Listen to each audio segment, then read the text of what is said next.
நாம் எதை சேர்த்து வைக்கிறோம் என்பதை விட எதை நோக்கி நாம் பயணிக்கிறோம் என்பது தான் ரொம்ப ரொம்ப முக்கியமானது.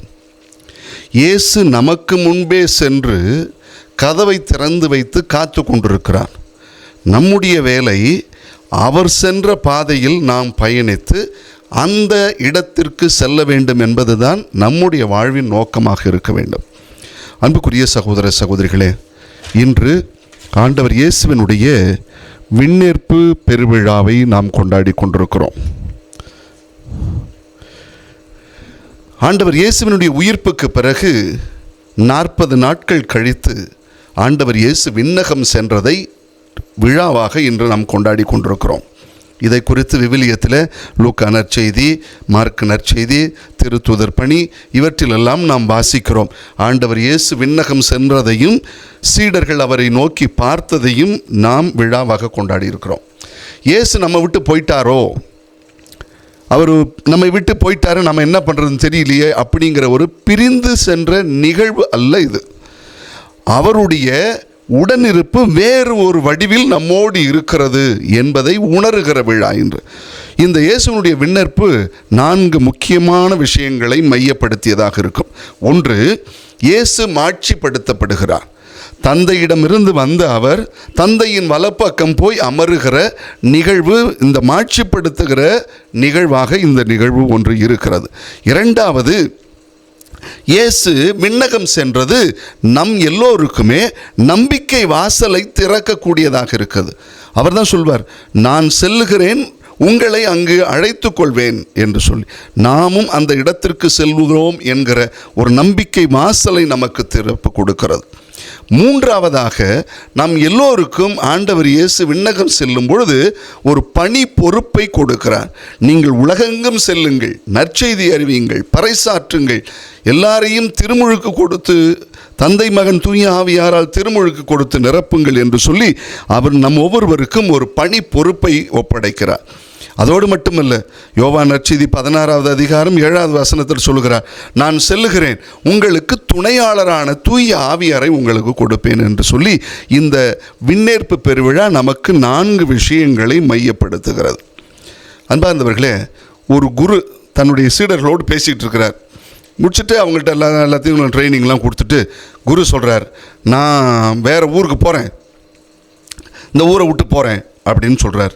சீடர்களுக்கெல்லாம் ஒரே வருத்தம், என்னடா அது நம்மளை விட்டுட்டு போகிறாரு, என்ன பண்ணுறது, எங்களுக்கு யார் இனி வழிகாட்டுவா, எங்களுக்கு யார் துணையாக இருப்பா, எங்களுக்கு எங்கேயாவது கூட்டிகிட்டு போகணுன்னா மலைக்கு இல்லைங்களா யார் கூட்டிகிட்டு போவா, இப்படிலாம் சொல்லி யோசிச்சுட்டு இருக்கும் பொழுது அவங்க எல்லாரையும் கூட்டிக்கிட்டு அந்த குரு மலை மேலே ஏறுறார். மலை மேலே ஏறி பார்க்குறார் அந்த பக்கமாக. அங்கே பார்க்கும் பொழுது சூரியன் மறைகிற நேரம் அது. அந்த சூரியன் மறைகிற நேரம் பார்த்து இவர் குரு காட்டுறார், இங்கே பார் சூரியன் செத்து போகுது அப்படிங்கிறார். அப்போ எல்லாம் சொன்னாங்க, சூரியன் செத்து போல, அது மறையுது அப்படிங்கிறாங்க. அது சொல்லு, இப்போ அதோட வெளிச்சம் போயிருமா அப்படின்னு சொல்கிறார். இல்லை வெளிச்சம் போயிடாது, இதுக்கப்புறம் நட்சத்திரம் வரும், நிலவு வரும் என்றெல்லாம் சொல்கிறாங்க. இப்போ குரு சொன்னார், இதெல்லாம் வரும், சூரியன் போனதுக்கப்புறம் இது வரும், அடுத்தது சூரியன் அடுத்த பக்கத்திற்கும் வெளிச்சம் கொடுக்க போகிறது என்பதை நீங்கள் மறந்து விடாதீர்கள், சூரியன் அழிவதில்லை என்ற ஒரு விளக்கத்தை கொடுத்தார். அன்புக்குரியவர்களே, மனிதராக இயேசு கிறிஸ்து இந்த உலகத்தில் இருந்தபோது அவர் ஒரு சில இடங்களில் இருந்தார், பணி செய்தார். இப்பொழுது தந்தையின் வலப்பக்கம் வீற்றிருந்து நம் உலகமெங்கும் தன்னுடைய பிரசன்னத்தை வெளிப்படுத்தி கொண்டிருக்கிறார். அவர் நம்மோடு இருக்கிறார், வேறு ஒரு விதமாக நம்மோடு இருக்கிறார் என்று புரிந்து கொள்கிறோம். இந்த விண்ணகம் செல்லுதல் என்று அது ஒரு முடிவு அல்ல, அது ஒரு முடிவில்லை, அது திருச்சபையினுடைய பணியினுடைய தொடக்கமாக இருக்கிறது என்பதை புரிந்து கொள்ளும். மண்ணுக்கும் விண்ணகத்திற்கும் இருக்கிற ஒரு உறவை, நெருக்கத்தை கொடுத்துவிட்டு இந்த மண்ணுலகில் நமக்கெல்லாம் ஒரு பொறுப்பை கொடுத்து நாம் பணி செய்ய வேண்டும் என்று தான் நமக்கு அழைப்பு கொடுக்கிறார். இங்கே ஒரே ஒரு செய்தியை நான் சொல்ல ஆசைப்படுறேன். விண்ணகம் என்றால் என்ன என்பதை நான் புரிந்து கொள்ளணும்.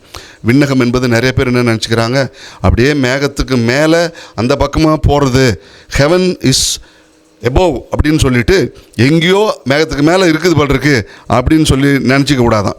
அது இறைவனோடு இருக்கும் நிலை என்று சொல்வார்கள். இறைவனோடு இருக்கிறது. அங்கே துன்பம் இல்லை, அழுகம் இல்லை, துயரம் இல்லை, கண்ணீர் இல்லை என்று சொல்லி விவிலியமே நமக்கு சொல்லுகிறது.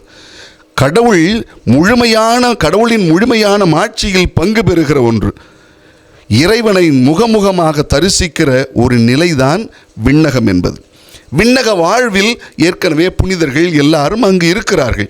அங்கு நாமும் செல்லுகிறோம் என்பது, கடவுளோடு இணைந்திருத்தலில் புனிதர்கள் இருக்கிறார்கள்.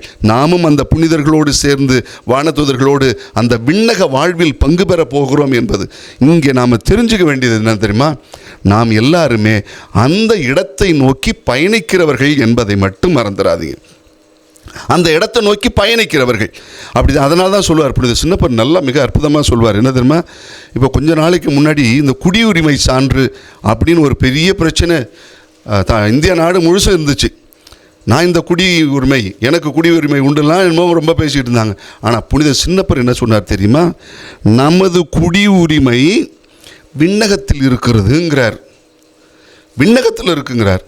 அப்படின்னா நம்ம விண்ணகம் நோக்கிய பயணிகள் என்பதை நமக்கு சொல்கிறார். அப்போ இங்கே நமக்கு என்ன வேலை அப்படின்னு சொல்லும் பொழுது நமக்கு தெளிவாக கொடுக்கப்படுகிறது. நாம் இங்கு நம்மை தயாரித்து கொண்டு விண்ணகத்தை நோக்கி பயணிக்கிறவர்கள். இந்த காலம், நம்முடைய இந்த உலகத்தில் வாழுகிற காலம் என்பது விண்ணகத்தின் தயாரிப்பு காலம் என்று சொல்வார்கள். எனவே அன்புக்குரியவர்களே, நாம் எல்லாரும் குடியுரிமை பெற்றவர்கள். விண்ணகத்தில் அங்கே ரூம் ரெடியாக இருக்குது. இங்கே தான் நம்ம பயணிக்கிறோம். இங்கேருந்து நாம் பயணிக்கிறோம். விண்ணகத்தை நோக்கிய பயணிகள் நாம் என்பதை மறந்துவிடக்கூடாது. அதனால தான் சொன்னேன், நாம் எதை இங்கே சேர்த்து வைக்கிறோங்கிறது பெருசு இல்லை, எதை நோக்கி பயணிக்கிறோம் என்பது ரொம்ப ரொம்ப முக்கியமானது.